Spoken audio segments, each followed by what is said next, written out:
Sampai belakang aman ya. Izin dibuka dulu dengan doa ya. A'udzubillahi minasyaitonirrajim. Bismillahirrahmanirrahim. Rabbi shrah li sadri wa yassir li amri wahlul 'uqdatam min lisani yafqahu qawli. Rabbana zidna ilman warzuqna fahman bi rahmatika ya arhamar rahimin. Subhanaka la ilma lana illa ma 'allamtana innaka antal alimul hakim. Allahumma inna nas'aluka ilman nafi'an wa rizqan thayyiban wa amalan mutaqabbalan. Amin ya rabbal alamin. Bismillahirrahmanirrahim. Assalamualaikum warahmatullahi wabarakatuh. Alhamdulillahi rabbil alamin. Alhamdulillahilladzi anzala sakinata fi qulubil mu'minin liyazdadu imana ma'a imanihim. Segala puji hanya kepada Allah atas nikmat dan karunia-Nya kita dipertemukan dalam keadaan beriman, baik sehat imannya, sehat fisiknya, dan juga mudah-mudahan sehat dompetnya. Dan banyak rezekinya ya. Walaupun ingat rezeki nggak melulu dalam bentuk rupiah, gaji, bisa datang ngaji, ketemu teman-teman yang ngajak ngaji juga rezeki mahal sekali ya. Dan sebesar-besarnya karunia dari Allah justru adalah iman. Ulangi. Iman. Punya segala-galanya nggak ada iman pasti stres ya. Yang udah kaya nggak ada imannya ya punten jadi berani nyolong lagi dan yang lain-lain. Salawat beserta salam semoga selalu tercurah kepada junjungan kita baginda Rasulullah Muhammad sallallahu alaihi wasallam beserta para keluarganya, sahabat-sahabatnya, dan semoga Allah sanggupkan kita istiqomah dalam meniti sunnah-sunnahnya insyaallah. Salam takzim kami wabil khusus pada gurunda sekaligus tanteku ini Ustazah Anggia Arumsari beserta keluarga, semoga selalu dirahmati, dijaga, dimuliakan, dan seluruh bidadari Samara wabil khusus yang bertugas hari ini tim apa? Anissa. Alhamdulillah, semoga kita bisa ngalirin pahala jariah bagi beliau dan yang udah hadir semuanya para bidadari Samara. Mudah-mudahan Allah nggak cuma ngumpulin kita di sini, tapi juga kelak nanti di dalam surganya insyaallah. Ada yang baru pertama kali hadir? Ada? Oh ada. Ada yang baru pertama kali ketemu Koko? Orang Bogor tapi ya. Bogor ya, insyaallah. Alhamdulillah ya. Jadi asli alhamdulillah asli Bogor. Lahirnya tinggal keluar BNR belok kiri ada Melania di situ ya. Lahirnya di situ. Sekolahnya tinggal nyebrang. Mardi Waluya ya. Dulu masih Mardiwana 2. Ya bismillah lah. Dimanapun lahir nggak bisa milih, di keluarga yang mana nggak bisa milih, tapi kita bisa milih mau wafat dalam keadaan apa. Wala tamutunna illa wa antum muslimun. Jangan kamu mati kecuali dalam satu kondisi saja, yaitu sebagai seorang muslim. Bismillah insyaallah. Mudah-mudahan Allah izinkan kita menjaga iman Islam ini sampai wafat ya insyaallah. Baik, istilah kita lanjutkan. Kalau di motornya lewat dulu. Bagi yang pertama kali ikut ngaji yang di sini, nah ini bahasa kitab ini Al-Hikam. Kalau belum ada, boleh bareng dulu sama sebelah-sebelahnya. Karya Syekh Ibnu Athaillah Sakandari. Nanti kita buka terakhir sudah sampai 100 berapa? Sebentar.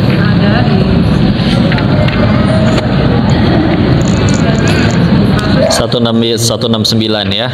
Berarti di halaman 127. Ya. Sebelum itu mari kita sempurnakan adab kita, karena ingat sekali lagi ya. Kalau sering ulang kan ngaji itu biasanya dikaitkan pengen nyari ilmu, betul? Padahal ilmu itu kok yakin nggak ada kaitannya sama IQ kita. Ya, karena lebih tepatnya berkaitannya dengan tergantung sang pemilik ilmu, Allah ridho enggak menitipkan ilmunya kepada kita. Kalau Allah ridho, mau kata orang IQ-nya berapa kek atau seperti apapun, tetap aja ada ilmunya, dan ilmunya jadi manfaat, merubah dirinya tambah baik dan ada keberkahannya. Tapi kalau misalkan IQ-nya tinggi tapi ternyata Allah nggak mau nitipin ilmunya, koruptor kayak pada pinter bu ya. Kan kita sering bilang kalau ada maling bodoh, maling bodohnya pengen nangkap ayam, ayamnya nggak ketangkep, malingnya ketangkep. Lihat, orang jahat tapi kalau misalkan bodoh, jangankan nyalakain orang, nyalakain ayam aja gagal. Tapi kalau misalkan ilmu banyak, tidak ada iman, tidak ada pertolongan Allah, Allah nggak ridho, ya naudzubillah ya, kepintarannya bisa jadi musibah bagi orang lain. Nah, salah satu cara terbaik untuk supaya Allah ridho menitipkan ilmunya, yaitu adalah adab, ya. Nah, karena kalau di Islam banyak kitab-kitab adab yang di situ bahasannya lengkap, nggak cuma adab ke guru, bahkan nanti ada adab kepada kitab, kepada ilmu, ya. Dan kalau baca kitab seperti biasa adabnya kita bacakan basmalah, hamdalah, sholawat, terus doain penulisnya, lalu keluarga dan juga guru-guru sang penulisnya, ya. Nah, silakan kita sambil baca aja ya. Bismillahirrahmanirrahim. Alhamdulillahirabbil alamin. Allahumma shalli ala sayyidina Muhammad wa ala ali sayyidina Muhammad. Allahumma ighfir lil musannif Syekh Ibnu Athaillah As-Sakandari rahimahullah wa li walidina wa li masyayikh-masyayikhina. Allahumma ighfir lahum warhamhum wa afihim wa afu anhum. Al-Fatihah. A'udzu billahi minasyaitonir rajim. Bismillahirrahmanirrahim. Alhamdulillahirabbil alamin. Ar-Rahmanir Rahim. Maliki yaumiddin. Iyyaka na'budu wa iyyaka nasta'in. Ihdinas siratal mustaqim. Siratal ladzina an'amta 'alaihim ghairil maghdubi 'alaihim waladdallin. Amin. Ini punten ya, lagi ada renov ya. Jadi agak geser supaya kita tambah nyaman, masjidnya tambah indah, jadi perlu waktu. Apa ya? Barokah, bismillah. Sebelum masuk ke bahasan, pengen ada ini di media sosial tuh ada video lagi viral. Mungkin sebagian udah lihat ya, katanya mah seleb ya, selebgram disebutnya, yang dipukulin sama suaminya, ya. Kalau nggak ini sih memang kalau nggak mau lihat nggak apa, karena memang bisa memicu emosi banget ya. Maka sih pengen ya bismillah lah. La haula wala quwata illa billah. Allah itu maha adil. Korbannya pasti Allah muliakan. Bisa jadi gara-gara kejadian itu dosanya lebih bersih daripada kita yang nggak pernah dijahati nama suaminya, jadi lebih dekat ke surganya. Nah, pelakunya pasti akan ketemu keadilan Allah. Dan walaupun mungkin akan kesel ya setiap kali ngelihat, ya mohon maaf, laki-laki mukulin perempuan, naudzubillah dipukulinnya sampai kayak begitu. Tapi ya saya dulu pernah ditanya guru, kira-kira kalau kita ngebales kepada orang jahat, balasannya manusia sama balasannya Allah lebih perih mana? Allah. Makanya kalau kita tahu cepat atau lambat orang itu akan ada balasannya, semua di sisi Allah, kebaikan ada balasannya, keburukan ada balasannya, dan Allah pasti balas, maka nggak perlu kita yang ngotorin tangan kita sendiri ya. Walaupun kadang ya Allah izinkan sebagian ada yang nggak mampu mengendalikan, ya akhirnya ikut memaki dan yang lain-lain, ya itu mah nggak bisa diatur, namanya lisan orang. Nggak gimana caranya kita kontrol lisan satu dunia ya. Terakhir dilihat pun naudzubillah itu sudah banyak yang menonton. Cuman ya renungannya ini kepada para ibu ya, nanti sampaikan kepada anak laki-lakinya atau ke suaminya. Mudah-mudahan setiap laki-laki itu bisa melihat bahwa pasangan kita itu, wanita itu, para istri itu punya orang yang amat sangat ingin membahagiakan mereka, ayahnya, ibunya, dan mereka rela mempertaruhkan nyawa asal si anaknya itu, putrinya itu bahagia. Tahu-tahu dia harus meninggalkan orang yang sangat menyayanginya hanya demi mendampingi pria yang baru dia kenal. Meskipun kenal sama suaminya misalkan udah kenal dari 11 tahun yang lalu misalkan, tapi kan tetap aja lebih lama kenal orang tuanya, betul? Tahu-tahu harus dampingin suaminya, yang dengan dampingan itu setelah sah ijab kabul di hadapan Allah terutama, maka ada seorang istri yang nanti setelah mohon maaf suaminya udah di kursi roda, nggak bisa buang air sendiri, punten nyampe disuapi, nyampe dicebokin, hanya karena menepati satu janji yang dulu pernah terucap. Yang janjinya nggak nyampe seharian, ijab kabul kan sebentar, yang lama walimahnya ya. Dengan satu janji tersebut, dia meninggalkan orang-orang yang amat sangat menyayanginya, yang rela melakukan apapun demi membahagiakannya, hanya demi dampingin pria tersebut. Maka kalau engkau betul-betul pria, ini punten ya, karena yang nonton juga ada yang di online, maka ada laki-laki juga, maka pasti kamu nggak akan segitu teganya untuk ngapain kamu mengambil wanita tersebut dari keluarga yang menyayanginya hanya untuk kamu sakiti. Buat apa? Serius kita itu manusia sehina itu? Serius kita itu apa kita itu benar-benar rela membiarkan diri kita jadi manusia seburuk itu? Naudzubillah, naudzubillah ya. Begitu juga memang kepada para istri sama ya. Si suami sama disayang oleh orang tuanya, walaupun dia akhirnya harus memberikan, harus mencari nafkah dan yang lain-lain, tapi ketika akhirnya dia udah capek-capek mencarikan sesuatu, sama harus dialokasikan kepada istri. Sama tadinya tidak kenal menjadi kenal, dan diwajibkan untuk bisa memberikan satu nafkah. Itu ada dalam bentuk makanan, pakaian, tempat tinggal. Kenapa? Oh datang mami ya, saya anun dulu ya, izin ya. Nih Mi udah pakai ini nih Mi. Cie.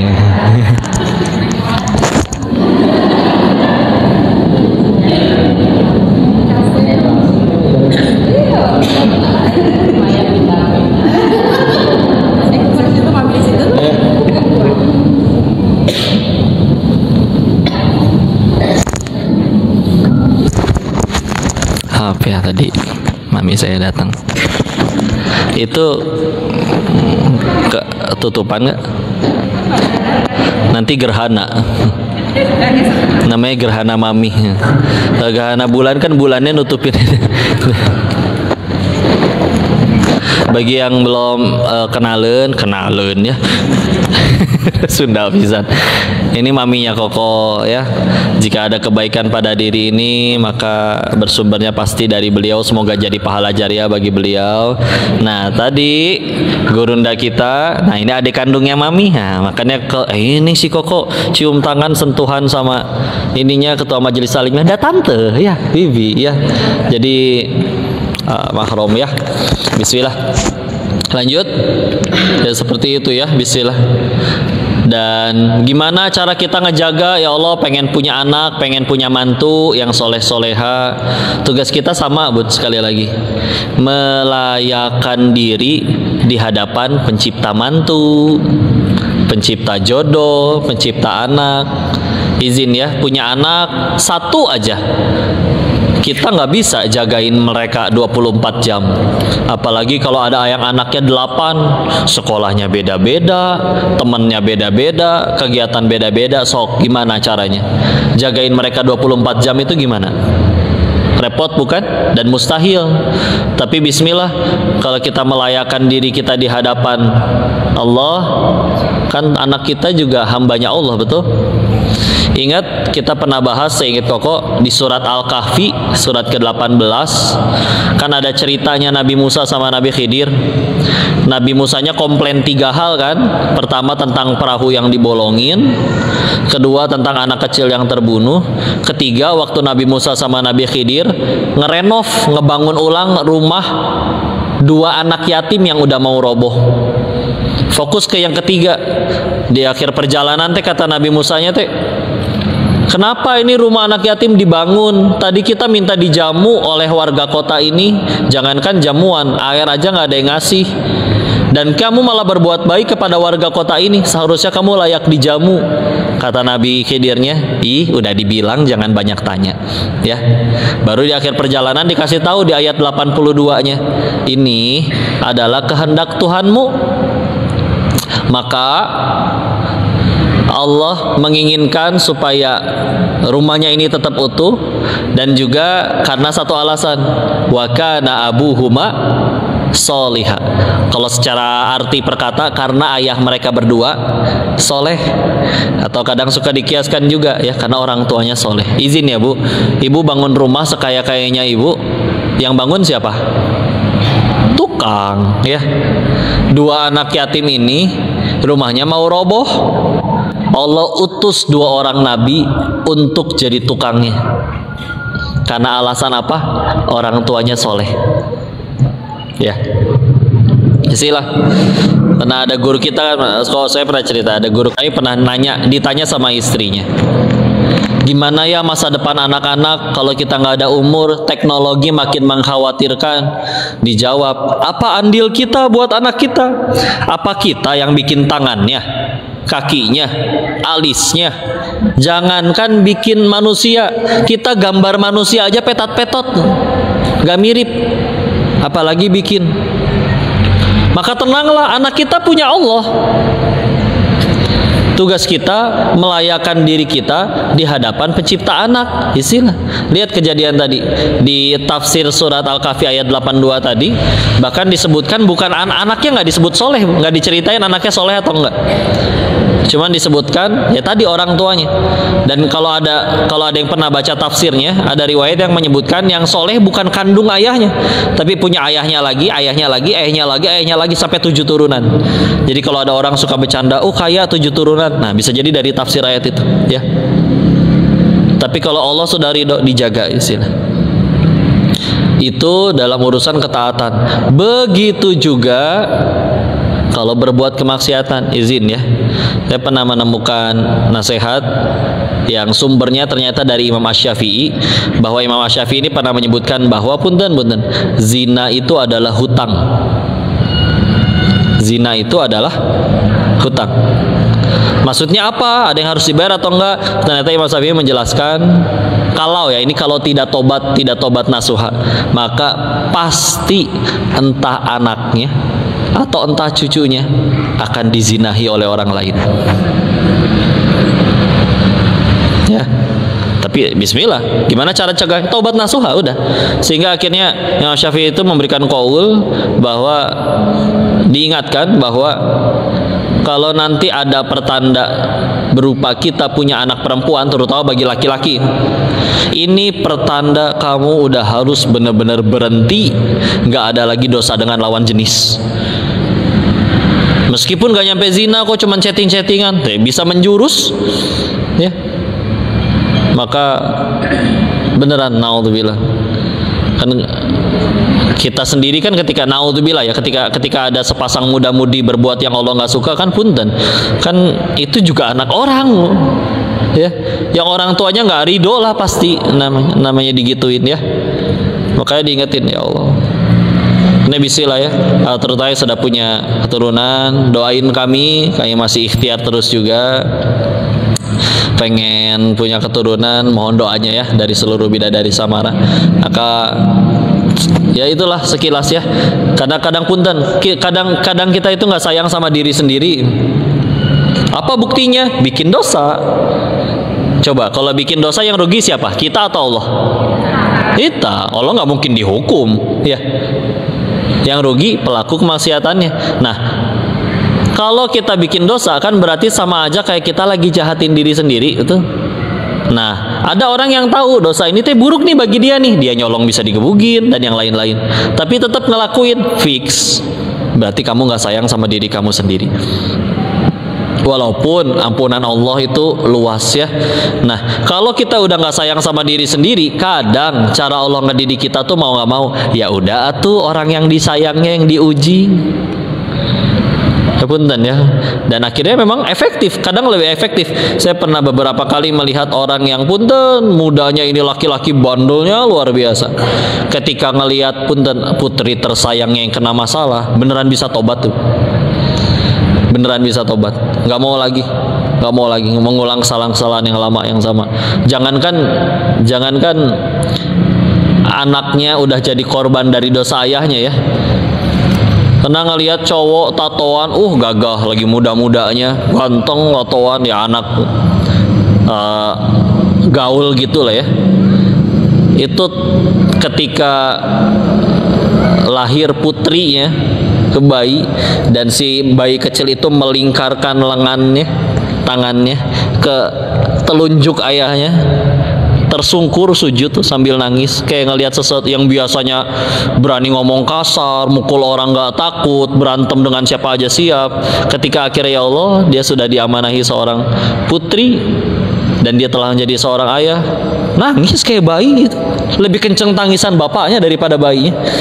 Ya Allah, dan benar-benar berubah, masya Allah. Ya, jadi luar biasa ya. Pernah ada survei juga, hal yang paling diinginkan keluarga itu, ya, emang ternyata salah satunya adalah keturunan. Walaupun di beberapa negara maju, survei keduanya tahu nggak apa? Pengen punya ini katanya, piaraan dalam bentuk anak anjing yang lucu atau misalkan anak kucing. Ya, sebagian negara maju yang udah jauh dari agama memang ada yang menganggap, ih punya anak itu repot sekali, belum biayaannya. Kalau misalkan punten miara kucing suatu saat udah nggak suka, ya ada bisa dioper atau bahkan bisa dibuang begitu saja, mohon maaf ya.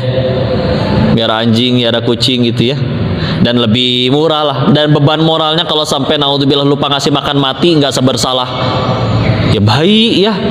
Jadi akhirnya bagi, dan sepinter-pinternya anjing sama kucing nggak perlu disekolahin ya, yang dimana kita mesti datang buat ngambil rapotnya dan segala macam. Jadi bagi mereka lebih mudah katanya, tapi ya beda ya, nyentuh ke hatinya, namanya anak sama ya hewan tadi mah piaraan. Bismillah. Gitu ya, mudah-mudahan Allah jaga keluarga kita dan keturunan-keturunan kita. Bismillah, dilindungi, dipertemukan selalu dengan orang-orang yang baik, lingkungan yang baik, ilmu yang baik. Dan sekali lagi kita nggak bisa jaga tuh udah 24 jam. Ada yang pengen jaga 24 jam sampai mungkin dipasangin chip kalau perlu di leher anaknya biar selalu terlacak gitu. Tapi tetap aja kalau emang anaknya ujian, harus jadi ujian bagi orang tuanya, dia malah harus berbuat yang Allah nggak suka. Orang tua bisa apa kadang ya, dijaga Allah aja. Bismillah. Dibikin anak yang lain mah pada nggak mau ngaji, dia malah senangnya ngaji. Oh bismillah, tinggal ikut tanggung jawabnya. Kalau dia kaya dan jadi sombong, apa yang bikin kamu sombong? Hartanya juga titipan, Allah mau dia ambil kapan aja bebas. Apa yang bikin kamu sombong? Jabatannya juga bisa Allah ambil kapan aja. Ada yang harusnya 5 tahun tapi belum 5 tahun Allah buka, ketangkap duluan sama KPK. Ada ya, mudah sekali bagi Allah. Jadi aslinya kita bisa mimpin, bisa punya duit, bisa punya ilmu, bahkan bisa punya iman asli, pasti ada andil pertolongan Allah. Terus kita jadi sombong gara-gara, hafalan saya lebih banyak, bacaan Quran saya lebih bagus. Nah kalau Allah mau bisa dia yang dibikin bagus, kita yang nggak ngerti-ngerti. Mudah bagi Allah. Terus kita malah jadi sombong, belagu gara-gara itu. Nah itu akan dimintai pertanggungjawaban nanti setelah meninggal. Jadi kebalikannya ya, kalau penyakit fisik di dunia aduh sakit, tapi sambil bersihin diri, meninggal penyakitnya nggak ikut. Penyakit hati di dunia bisa jadi nggak kerasa, meninggal harus dipertanggungjawabkan itu penyakitnya ya. Maka dari sini juga udah masih bisa ambil kesimpulan, punten, sakit kanker sama sakit sombong, mana yang lebih bahaya? Sombong. Kok tapi kanker bisa bikin orang wafat, meninggal? Bisa jadi gara-gara kankernya dia lebih dekat ke surganya Allah. Karena gara-gara kanker nggak bisa maksiat, jadi akhirnya jadi sibuk baca Quran aja di ranjang rumah sakit. Yang sehat dia maksiat, dia ninggalin sholat dengan sengaja dan yang lain-lain ya. Meskipun di dunianya kayak yang aduh dia kasihan, padahal bisa jadi yang kasihan yang sehat tapi maksiat daripada yang sakit tapi taat, takwa dan sabar ya. Jadi itu perbandingan antara penyakit hati dan penyakit fisik. Nah uniknya kalau penyakitnya penyakit fisik, kita gampang ngaku. Datang ke dokter, ditanya apa yang dirasa, ini dok.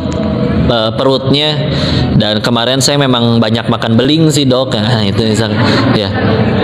Ya, gampang nggak? Gampang akunya kan? Iya dok, saya memang banyak makan gula, jadi ya diabetes. Iya dok, saya makan banyak yang berminyak, jadi stroke misalkan ya, dan yang lain-lain ya, kolesterol. Gampang kan ngakunya? Nggak ada orang datang ke dokter, apa yang dirasa? Embung rahasia, ini kepo dokter teh. Enggak ya, kan saya teh bukan dukun, nikumaha saya bisa tahu ya. Jadi pasti kita kudu jujur. Ini yang dirasa. Emang kemarin makan apa aja? Jujur. Iya dok, saya makan ini itu. Gampang kan ngakunya? Nah, dan orang kalau udah sakit fisik, demi sembuh bu, duit berapa aja berani keluar. Ya. Nah, kadang dulu siklusnya biasanya memang ada siklus muda-mudi itu, termasuk ternyata saya pernah ngalamin, Teyunda juga pernah ngalamin ternyata waktu masih muda-mudanya lagi kuliah ya sambil kerja ya sambil apa, nabung ceritanya. Itu tabungan habis ketika akhirnya kecapean, tipes, sakit ya. Jadi atau buat apa ya capek-capek gitu. Baru dari situ baru akhirnya kami nyadar, bukan jam kerjanya yang ditambah, tapi value-nya, nilainya yang ditambah. Kayak misalkan contoh, ada sebuah tenaga kerja, dia dibayar untuk kerja misalkan selama 8 jam, misalkan 100.000 kerja 8 jam. Tapi ada tenaga yang benar-benar ahli di bidangnya, sampai dia kerja 1 jam aja dibayarnya 20 juta. Ada yang kayak begitu. Karena yang dibedain adalah ya ekspertisnya ya, keahliannya. Makanya kita suka diajarin investasi itu nggak cuma dari leher ke bawah, maksudnya dandanan ya. Ada yang untuk supaya keren itu dia pakai jam tangan yang mahal, pakaian yang mahal, tas yang mahal, sepatu yang mahal. Tapi ada orang yang investasinya dari leher ke atas, bukan leher ke bawah. Jadi maksudnya otaknya ya, perbanyak ilmu, dia banyak baca, sampai akhirnya kalau sudah nilai dirinya, otaknya, ilmunya yang lebih luar biasa, dia mau pakai baju murah juga tetap aja orang tetap. Kadang punten ya, pendiri-pendiri perusahaan besar malah kadang bajunya biasa aja, nggak malah gimana-gimana, dan lebih beradab, kadang lebih sopan. Dan kadang kalau misalkan orangnya punten OKB, tahu OKB? Kalau di sini OKB teh orang kayak blow on ya. Jadi karena baru punya duit, jadinya teh norak gitu ya. Semua masya Allah ya, misalkan pakai gelang sampai ketek, sampai susah gitu ya, agak gimana. Terus nanti dan yang lain-lain. Jadi akhirnya kan mempersulit diri sendiri. Padahal punten bisa jadi banyak yang lebih kaya dari dia. Ya. Tapi dah ada baru ya, jadi butuh pengakuan teh ya. Jadi segala macam ya, segala endah demi diakui oleh orang-orang, kemana-mana pakai mahkota dan repot ya. Aduh, kepala teh jangar ya, pakai sorban kayak gini aja lama-lama nggak nyaman ya, karena ada kudu dibuntel ya teh ya. Kebayang ya jadi AA ya hari.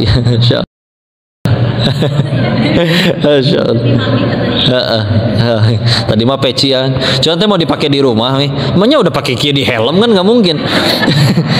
Kan nggak ganjel ya. Udah gitu kalau dibawa bisa ya polisi ditilang, kan sorbannya nggak anti tilang ya.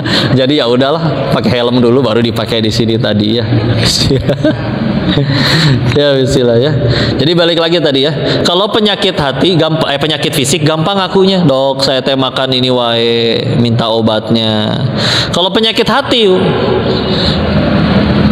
jangankan ngaku, ada orang datang mau nyembuhin aja, datang nih dia yang datang, saudaraku boleh ngobrol nggak berduaan? Ya boleh. Pas sudah duaan nggak ada yang nggak niat mempermalukan, orang cuman duaan, nggak akan ada yang terbuka aibnya. Terus cuman dibilangin, saudaraku tadi kamu ngomong gitu ya ke dia, nggak boleh, itu teh namanya sombong. Siapa yang sombong? Tuh galakan dia. Segitu teh pengen ngobatin itu temennya tuh, cuman kan nggak ngerasa penyakit ya, jadi akhirnya nggak mau diobatin. Sampai mau nggak mau dapat obatnya ketika punten pernah ketipu orang dulu, atau direndahin, diremehin orang dulu ya.